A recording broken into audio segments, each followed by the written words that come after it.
कर रहे हैं बजट की, क्योंकि अब से करीब 2 घंटे का वक्त है जब केंद्रीय वित्त मंत्री निर्मला सीतारमण देश का आगामी बजट पेश करने जा रही है। यानी करीब सुबह 11 बजे वित्त मंत्री अपना बजट भाषण शुरू करेंगी और ये मोदी सरकार 3.0 का दूसरा यूनियन बजट है। सरकार का 8वां बजट होने जा रहा है और इस बजट से आम से लेकर खास को काफ़ी उम्मीदें हैं, कॉरपोरेट दुनिया को काफ़ी उम्मीदें हैं और खास ऐलान होने की संभावना जताई जा रही है। कहा जा रहा है कि आम बजट में आर्थिक वृद्धि को बढ़ावा देने और मध्यम वर्ग को राहत के उपाय किए जा सकते हैं। तो 8वीं बार बजट पेश करने जा रही हैं वित्त मंत्री निर्मला सीतारमण, लेकिन उससे पहले 10:15 बजे पीएम की अध्यक्षता में कैबिनेट की बैठक होगी, बजट को मंजूरी मिलेगी और उसके बाद 11 बजे वित्त मंत्री सदन के भीतर लोकसभा में करेंगी बजट पेश मोदी सरकार 3.0 का। तो 8वीं बार ये बजट पेश करने जा रही हैं वित्त मंत्री निर्मला सीतारमण।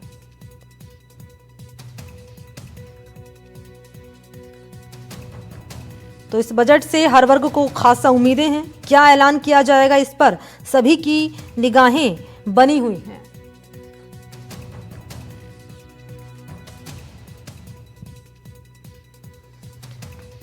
और उससे पहले प्रधानमंत्री मोदी की अध्यक्षता में कैबिनेट की बैठक होगी, इस बजट को मंजूरी दी जाएगी और ठीक 40 मिनट बाद वित्त मंत्री लोकसभा के भीतर 8वां बजट पेश करेंगी और इस बजट पर सभी की निगाहें हैं कि क्या बड़े ऐलान किए जा सकते हैं।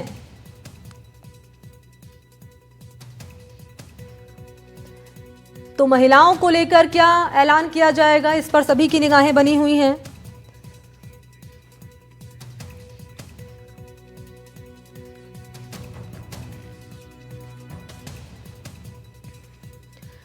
तो एनडीटीवी राजस्थान पर बजट को लेकर ये महा कवरेज सुबह से ही लगातार जारी है और इसी पर खास चर्चा करने के लिए कि क्या खास ऐलान इस बार के बजट में सरकार की ओर से, वित्त मंत्री की ओर से किए जा सकते हैं, ये बताने के लिए, बातचीत करने के लिए इस वक्त हमारे साथ खास मेहमान हैं।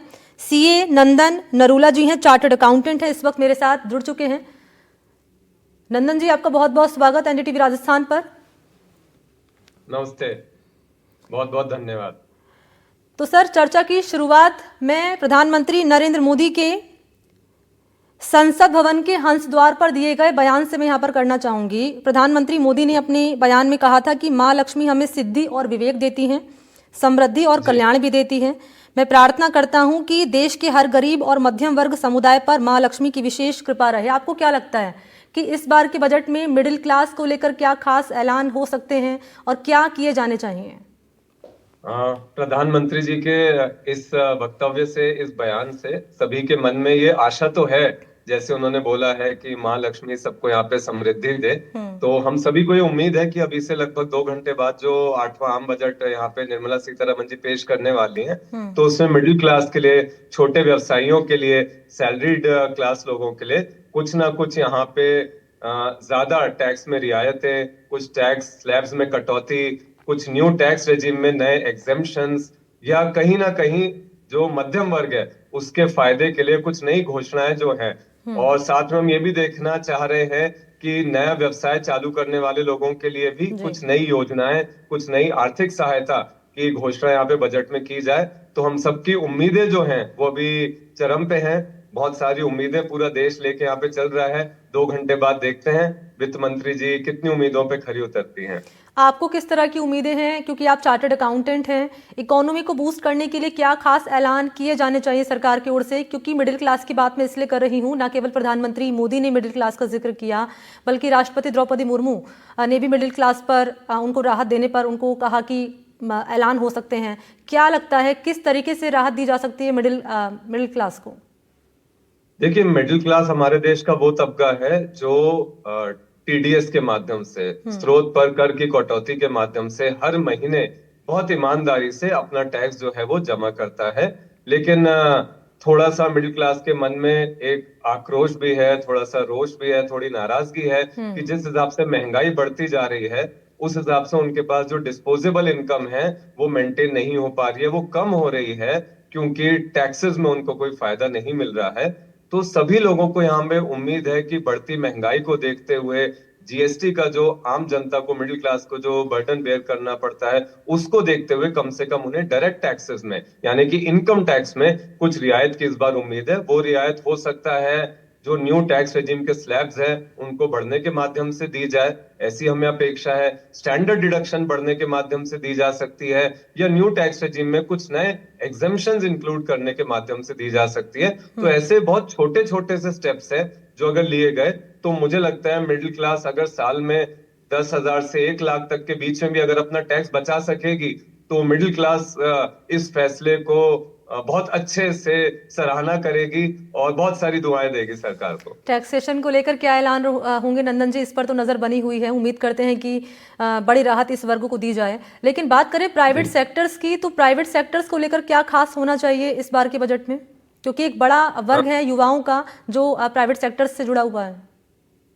देखिए, ये बात छुपी हुई नहीं है कि युवा वर्ग जो है वो अच्छी नौकरियों की तलाश कर रहा है, और अच्छी नौकरियां तभी आएंगी जब ज्यादा से ज्यादा लोग व्यवसाय चालू करेंगे। प्रधानमंत्री मोदी जी के पिछले कार्यकाल में भी हमने देखा कि स्टार्टअप इंडिया स्कीम को काफी बढ़ावा दिया गया, काफी फंड्स दिए गए हैं, प्लस लोन लेने की जो कंडीशंस हैं बाजार में वो भी अब सरल हो गई हैं।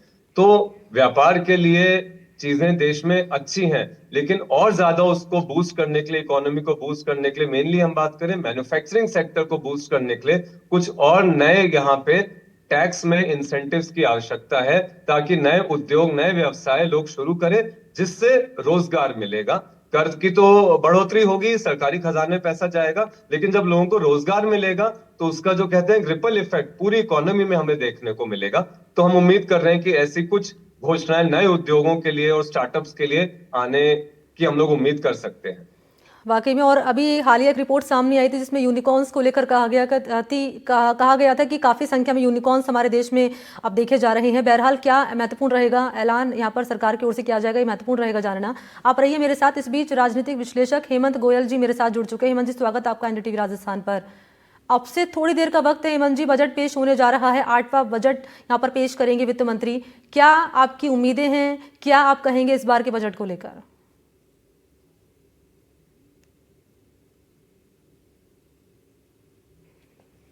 मीडिया को एड्रेस करते हुए कहा कि मैं ये प्रार्थना करता हूं कि देश के हर गरीब और मध्यम वर्ग के समुदाय पर लक्ष्मी जी की विशेष कृपा रहे। अब लक्ष्मी जी की विशेष कृपा तो वही करने वाले हैं क्योंकि वो देश के प्रधानमंत्री हैं। बजट पेश आज होगा तो निश्चित रूप से इस तरह की संभावनाएं व्यक्त की जा रही हैं कि इस बार का बजट कुछ खास हो सकता है। खासतौर से ये बात की जा रही है कि पेट्रोल डीजल पर एक्साइज ड्यूटी कम करने से इनकी रेटें कम की जा सकती हैं। और पर चूंकि देखिए अब दिल्ली का चुनाव सामने है और दिल्ली का चुनाव चूंकि नरेंद्र मोदी वर्सेस अरविंद केजरीवाल बन चुका है, तो निश्चित रूप से कुछ इस तरह की बड़ी घोषणाएं, बड़ी राहत आज के बजट में दी जा सकती हैं। सरकार का फोकस युवा वर्ग पर पूरी तरह से रहेगा। हमारा भारत देश चूंकि 29 साल की औसत आयु के साथ मेरे ख्याल से विश्व का सबसे युवा देश है, तो अब चूंकि रोजगार की संभावनाएं कैसे और तलाश की जा सकती है, कैसे स्टार्टअप इंडिया के तहत कैसे युवाओं को और अब आगे रोजगार दिया जा सकता है, कैसे स्किल डेवलपमेंट की स्कीम्स को बढ़ाया जा सकता है। हालांकि स्किल डेवलपमेंट, ठीक है हेमंत जी, मैं लौटूंगी आपके पास, आप रखिएगा यहाँ पर अपनी बात। इस बीच हम तस्वीरें रख रहे हैं। वित्त मंत्री निर्मला सीतारमण इन तस्वीरों में नजर आ रही हैं और मुस्कुराते हुए नजर आ रही हैं, और तमाम जो विश्लेषक हैं उनके साथ मौजूद हैं, अधिकारियों की उनके साथ मौजूदगी है। और अब से थोड़ी देर बाद रियायतों का पिटारा यहां पर सरकार खोलती हुई नजर आएगी। तो 11 बजे का वक्त है, यानी करीब अब से 2 घंटे बाद वित्त मंत्री लोकसभा के भीतर रहेंगी मौजूद और बजट करेंगे पेश। और बजट पर सभी की निगाहें यहां पर टिकी हुई हैं। 8वां बजट है ये वित्त मंत्री निर्मला सीतारमण का, और एनडीटीवी राजस्थान पर लगातार आप काउंटडाउन देख रहे हैं।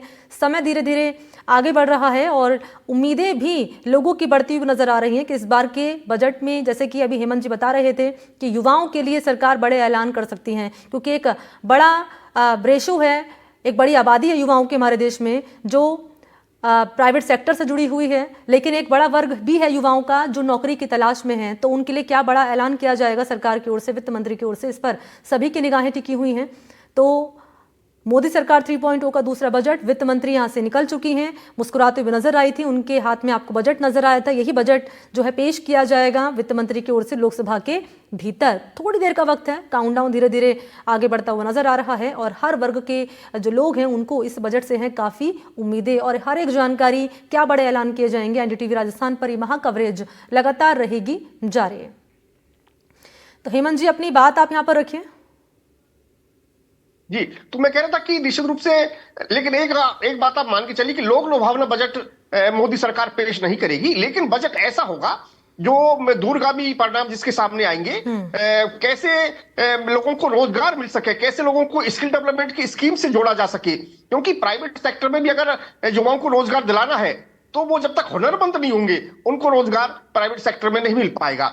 हेल्थ इंफ्रास्ट्रक्चर पर बजट को बढ़ाया जा सकता है, क्योंकि आयुष्मान योजना का दायरा बढ़ाया जा सकता है। ये तमाम बातें सामने आ रही है। इसके अलावा सोने की इंपोर्ट ड्यूटी फिर से बढ़ाई जा सकती है, क्योंकि जब पिछले बजट में 18% से 6% किया था तो सोने का इंपोर्ट 104% बढ़ गया, तो उससे सरकार चिंतित है। तो अब पुनः वो ड्यूटी बढ़ाई जा सकती है, इससे सोने की कीमतें निश्चित रूप से बढ़ने की उम्मीद व्यक्त की जा रही है। तो ये तमाम बातें हैं।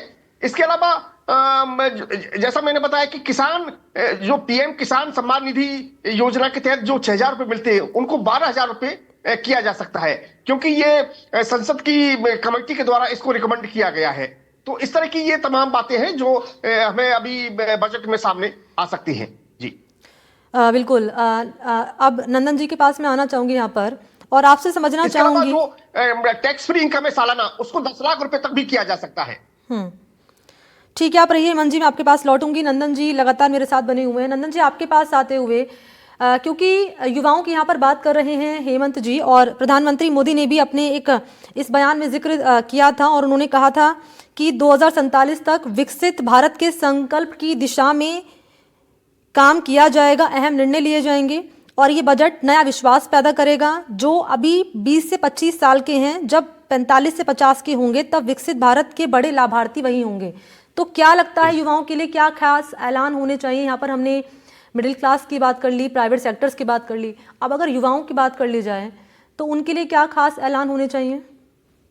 मुझे लगता है यहाँ पे युवाओं को सबसे ज्यादा जो आवश्यकता है, जैसा अभी हेमंत जी ने भी बताया, स्किल डेवलपमेंट एक बहुत मेजर एरिया है जिसमें सरकार काम कर रही है, लेकिन और ज्यादा काम की आवश्यकता है। हम सब लोगों को पता है भारत से सबसे ज्यादा दुनिया भर में ग्रेजुएट्स हर साल जो है वो तैयार किए जाते हैं, लेकिन ये ग्रेजुएट्स और पोस्ट ग्रेजुएट्स जो तैयार होके आते हैं, जब ये इकोनॉमी में एंटर करते हैं तो कई बार एम्प्लॉयर्स का ऐसा कहना होता है कि ये स्किलेबल नहीं होते हैं। इनके पास डिग्री तो होती है लेकिन इनके पास वो स्किल सेट नहीं होता है जो नौकरी में आवश्यकता होती है। तो हमें उम्मीद ऐसी रहेगी कि शायद कुछ ऐसे इंस्टीट्यूशंस और सेटअप किए जाए, कुछ ऐसी स्कीम्स और लाई जाए जिसके माध्यम से जो युवा हैं वो अगर एक स्किल्ड इंडिया, एक डेवलप्ड इंडिया का पार्ट बनना चाहते हैं आज से 10 से 20 वर्षों के अंदर, 1 से 2 दशक के अंदर, तो आज से ही हमें ऐसी मेहनत करनी पड़ेगी कि वो युवा जो हैं वो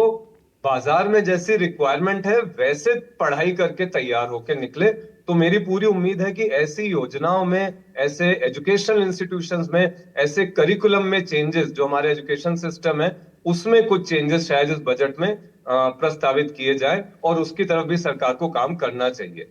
अच्छा हेमंत जी, अक्सर हम देखते हैं जब बजट पेश किया जाता है तो हर वर्ग को हालांकि ध्यान में रखकर बजट पेश किया जाता है, लेकिन संगठित और असंगठित क्षेत्र की अगर बात कर ली जाए तो असंगठित क्षेत्र को जो बजट है वो सिर्फ छूकर निकल जाता है, यानी कि प्रॉपर तरीके से राहत असंगठित क्षेत्र को नहीं दी जाती। और अभी मैं हालिया एक डेटा पढ़ रही थी, उसमें लिखा गया था कि हमारे देश के 100 रोजगार शुदा लोगों में से केवल 6 को ही रोजगार ये संगठित क्षेत्र दे पाता है, और अगर असंगठित क्षेत्र की बात कर ली जाए तो बाकी 94 लोगों की गुजर बसर असंगठित क्षेत्र के दम पर होती है। तो क्या लगता है असंगठित क्षेत्र के लिए क्या बड़े ऐलान सरकार की ओर से इस बार के बजट में होने चाहिए? नहीं, बिल्कुल आप सही कह रहे हैं कि जो असंगठित क्षेत्र में रोजगार की बात है वो आज भी उसी तरह से है जिस तरह से वो पहले से चले आ रहे हैं। लेकिन अब जिस तरह से प्रधानमंत्री जी ने संकेत दिया है गरीब और मध्यम वर्ग के समुदाय पर लक्ष्मी जी की कृपा हो, उससे ये लगता है कि कुछ नई घोषणाएं किस तरह की की जा सकती है। हालांकि जो पहले जो जिस तरह की बात चल रही है कि सस्ते मकान देने की बात है या सुरक्षा खाद्यान्न फ्री देने की बात है, वो तो पहले से चल ही रही है, उनका और दायरा भले ही बढ़ाया जा सकता हो। लेकिन ये बात आप सही कह रहे हैं कि अभी भी असंगठित क्षेत्र के लोग, हालांकि उनको मुद्रा लोन की बात पहले से चल रही है कि मुद्रा लोन उनको दिया जाता है, बिना कोई गारंटर के मुद्रा लोन मिलता है, तो सीधे सीधे कोई लाभ देने की मंशा कभी भी प्रधानमंत्री नरेंद्र मोदी की नहीं रहती है। उनको कैसे रोजगार में और प्रोन्नत किया जा सके, रोजगार में और उनको सुदृढ़ किया जा सके, ये मंशा जरूर प्रधानमंत्री की रहती है। तो इस बार भी ऐसा लगता है कि और मुद्रा लोन में कोई विशेष कोई बढ़ोतरी की जा सकती हो तो वो किया जा सकता है। लेकिन कोई लोक लुभावनी कोई स्कीम लाएंगे प्रधानमंत्री, ये संभावनाएं तो बिल्कुल नजर नहीं आती है। ठीक है हेमंत जी, आप रहिए हमारे साथ। और इस वक्त मेरे साथ चर्चा करने के लिए रघुश्री पोद्दार जी भी इस वक्त मौजूद हैं एनडीटीवी राजस्थान पर। रघुश्री जी, आप चेयरपर्सन हैं यहाँ पर फिक्की एफएलओ जयपुर की। बहुत शुक्रिया आपका एनडीटीवी राजस्थान पर बातचीत करने के लिए। आपके पास मैं आ रही हूँ और महिला हैं क्योंकि आप तो महिला से जुड़ा सवाल ही आपसे मैं रखूंगी यहाँ पर। क्या राहत महिलाओं को दी जानी चाहिए सरकार की ओर से इस बार के बजट में, और क्या उम्मीदें उनके? देखिए, महिलाएं 48% है भारत में जहां तक की देखा जाए, और प्रोडक्टिव महिला बनने के लिए अगर हम उसके साथ में जुड़े रहेंगे तो बहुत ही हम पूरे अपने देश को एक अलग बदलाव पे ले आएंगे। तो देखिए, बिना हैंड होल्डिंग, बिना सपोर्ट के तो महिला एक क्लाइंबर की तरह होती है, उसको एक सपोर्ट चाहिए। अब सपोर्ट कैसा चाहिए? Financial support. सब्सिडाइज रेट में इंडस्ट्रियल पार्क्स हर सिटी में बनाए जाएं महिलाओं के लिए, विमेन ओरिएंटेड इंडस्ट्रियल पार्क, जिसके अंदर महिलाओं को सशक्तिकरण दिया जाए, मेंटोरिंग फैसिलिटी से लेकर financial capital, structuring, subsidise rates में लैंड। तो देखिए कि एमएसएमई जिसे हम बोलते हैं, आर्टिसंस हैं, बहुत तरह तरह की महिलाएं हैं जो बहुत ब्यूटीफुल चीजें बना पाती हैं, सुंदर हाथ की कलाकृतियां। तो अगर हम उनको प्रोडक्टिव बना के वर्ल्ड मैप पे ई टेक्नोलॉजी के द्वारा मेड बाय इंडियन विमेन ऐसे करके एक हम लेबल बनाए जाए, या भारतीय महिलाओं द्वारा निर्मित, तो उसको एक अलग लेवल मिलेगा जब आप एक महिलाओं के लिए सोचेंगे कि उनको कितना सशक्तिकरण मिलेगा। तो इस तरह की चीजें आपको पहले तो इंडस्ट्रियल लेवल पे करनी चाहिए। और फिर राहत की बात करें तो देखिए, महिलाएं सबसे ज्यादा अगर एक्सपेंडिचर करती हैं तो वो वस्त्रों पे करती हैं। अगर आप वस्त्रों के ऊपर जो हाथ से कलाकारों द्वारा बनाए गए 10,000 रुपए के बाद अगर आप जीएसटी बढ़ा देंगे तो जो वो खरीदारी कर पा रही हैं वो नहीं करेंगी, और चाइनीज, वियतनाम और बांग्लादेश मार्केट इंडिया में इन्वेट कर जाएंगे। तो हर प्रकार की राहत होनी चाहिए। फिर गृहस्थी की तरफ आप मुड़े तो देखिए, गैस सिलेंडर, पेट्रोल, डीजल, सब्जियां इस प्रकार से बढ़ रही हैं कि आपको पता है कि अगर कोई महिला मध्यम वर्ग से लोअर वर्ग की तरफ है तो वो एक सब्जी में अपना गुजारा चलाएगी। तो हम क्यों नहीं रुष्ट पुष्ट देश बनाएं और भोजन खाद्य सामग्री के लिए भी निर्यात वाली जो चीजें हैं उन पे जीएसटी कम करें। अच्छा, एक ये आपने मुद्दा उठाया कि जो घरेलू महिलाएं हैं जो घर का काम करती हैं उनके लिए, लेकिन एक बड़ा वर्ग भी है महिलाओं का एक बड़ा परसेंटाइल भी है जो बाहर जॉब करता है, जो वर्किंग वुमेन होती हैं, और उनके लिए सबसे बड़ा मुद्दा होता है रघुश्री जी सेफ्टी का। तो इसके लिए क्या होना चाहिए? देखिए, रोज आप एक घटना सुनते हैं, हर दिन मुझे तो लगता है कुछ 6 घंटे में एक घटना सामने आती है। तो उसके लिए सबसे बड़ा मुद्दा है अवेयरनेस। आज हर जितनी इंडस्ट्रीज हैं उसमें हेल्पलाइन गवर्नमेंट की तरफ से बड़े बड़े बोर्ड पे लिखा जाए। हर महिलाओं के मोबाइल के अंदर सेव करने के लिए एक ऐप होना चाहिए कि जैसे ही कोई, आज एआई की टेक्नोलॉजी पे जब हम विकसित भारत, डिजिटल भारत की बात करते हैं तो मोबाइल आज एक सब्जी बेचने वाले से लेकर एक हाई प्रोफेशनल के पास है, उनके पास एक ऐप जारी हो जहां पे उनके साथ अगर कोई घटना होती है तो कोई वॉइस से उनको पता पड़े कि यहाँ कोई घटना है, वो उसको सिर्फ दबाने मात्र से अलर्ट जारी किया जाए। जितनी भी टैक्सीज हैं, उबर्स हैं, कार्स हैं, नाइट ट्रैवलिंग है, उन सब के अंदर इमरजेंसी डॉकेट हो, कैमराज लगे। ये कुछ मैंडेटरी अगर आप कर देंगे तो क्यों नहीं महिला सुरक्षित रहेगी। और सबसे बड़ी बात है कि हर फैक्ट्रीज जितनी होती है वहां कहीं पर भी कंप्लायंस के बोर्ड लगे हैं, चाइल्ड लेबर के, नो चाइल्ड लेबर के बोर्ड लगे हैं, पर महिलाओं को सेफ्टी देने के लिए कोई पुलिस का कंट्रोल नंबर नहीं लिखा।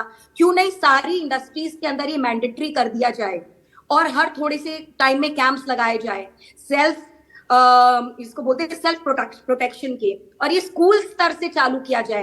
पहली कक्षा से बच्चों और लड़कियों को समझाया जाए कि जब कोई ऐसी घटना हो तो उन्हें कैसे अपनी आवाज उठानी है, आवाज दबानी नहीं है। ठीक है, आपके पास आ रही हूँ मैं नंदन जी, इसके बाद हेमंत जी का रुख करेंगे और आपसे समझना चाहूंगी कि निवेश बढ़ाने के लिए क्या बड़े ऐलान होने चाहिए सरकार की ओर से, क्योंकि हम देख रहे हैं हर बीते साल के साथ जो निवेश है उसमें कमी आ रही है। जी देखिए, जब तक निवेश नहीं बढ़ेगा तब तक नए उद्योग जो है उनको भारत देश में स्थापित करना जो है वो संभव नहीं हो पाएगा। अब निवेश बढ़ाने के लिए कुछ मुझे लगता है जो महत्वपूर्ण सुझाव यहाँ पे सरकार की तरफ से आने चाहिए। पहला तो सबसे ये आना चाहिए कि एक सिंगल विंडो क्लियरेंस सिस्टम। आज भी अगर कोई बड़ा उद्योगपति किसी भी राज्य में किसी भी शहर में निवेश करना चाहता है तो उस शहर के अलग कानून है, उस राज्य के अलग कानून है, केंद्र सरकार के अलग कानून है, उसको भांति भांति प्रकार के रजिस्ट्रेशन लेने पड़ते हैं। तो अगर सरकार चाहती है कि वाकई में ईज ऑफ डूइंग बिजनेस बढ़े और देश में निवेश बढ़े, चाहे वो विदेशी निवेशक हो या हमारे देश के ही निवेशक हो, उनके लिए एक वास्तविक रूप में, केवल एक काल्पनिक नहीं, एक वास्तविक सिंगल विंडो परमिशन सिस्टम या सिंगल विंडो क्लियरेंस सिस्टम आना बहुत ज्यादा जरूरी है। वो आएगा तो ही निवेशकों के मन में कॉन्फिडेंस बढ़ेगा, वो नए उद्योग लगा पाएंगे। दूसरी एक और महत्वपूर्ण सलाह जो मुझे लगता है कि जब भी कोई निवेशक आता है उसको चाहिए एक सिंपल टैक्स सिस्टम। कोई भी निवेशक जो अपना व्यापार लगाएगा वो अपने माल, अपनी सेवाओं का जो कीमत है वो इसी बात पे निर्धारित करेगा कि उसके ऊपर उन्हें टैक्स कितना देना है। अगर हमारे टैक्सेशन सिस्टम में बार बार बदलाव होंगे तो कोई भी निवेशक कॉन्फिडेंटली देश में पैसा नहीं लगा पाएगा। तो हमें एक सरल, सिंपल और बार बार ना बदलने वाला टैक्स सिस्टम चाहिए। खास तौर पे मैं यहाँ पे जीएसटी की भी बात कर रहा हूँ, क्योंकि जीएसटी में हर महीने बहुत सारे बदलाव आते हैं जिसका पीछा करते करते व्यापारी परेशान हो जाता है साल भर। अच्छा, एक सवाल मैं जोड़ रही हूँ यहाँ पर नंदन जी, क्योंकि अमेरिका में नई सरकार आ चुकी है ट्रंप की और वो ऐलान कर चुके हैं H1B वीज़ा को लेकर, और एक बड़ा वर्ग है भारतीयों का वहाँ पर, करीब करीब 7.5 लाख की संख्या है जो वहाँ पर रह रही है और रोजगार कर रही, नौकरी कर रही है। अब क्योंकि वो भारत आएंगे तो ये भी एक बड़ी चुनौती सरकार के लिए, तो इस पर क्या हो, इसको लेकर? देखिए, ऐसा मुझे नहीं लगता कि एकदम से भारत आ जाएंगे। अमेरिका में जो अमेरिका की जो इकोनॉमी है उसमें भारतीयों का योगदान बहुत बड़ा है, और ये मुझे लगता है वहां के जो नए राष्ट्रपति हैं डोनाल्ड ट्रंप, वो भी बहुत अच्छे समझते हैं। मुझे एकदम से ऐसा नहीं लगता कि अचानक से अमेरिकन जो लीगली इंडियंस अमेरिका में बसे हुए हैं उनको कोई दिक्कत होने वाली है, वो वापस आने वाले हैं। और अगर आते भी हैं तो स्वागत है। वहां पे उन्होंने जो काम करने के तरीके सीखे हैं, जो उन्होंने प्रोफेशनलिज्म सीखा है, उसके साथ अपने देश में नया व्यापार चालू करें। रिवर्स ब्रेन ड्रेन हो ही रहा है। बहुत सारे हमारे जो यूनिकॉर्न्स हैं, उनके जो फाउंडर्स हैं, वो लोग एक्चुअली देश के बाहर काम करा। उन्होंने कुछ समय तक बाहर के विश्वविद्यालयों में पढ़ाई करी और वापस उन्होंने देश का यहाँ पे रुख करा है। तो भारत जो है वो अभी अवसरों का देश है।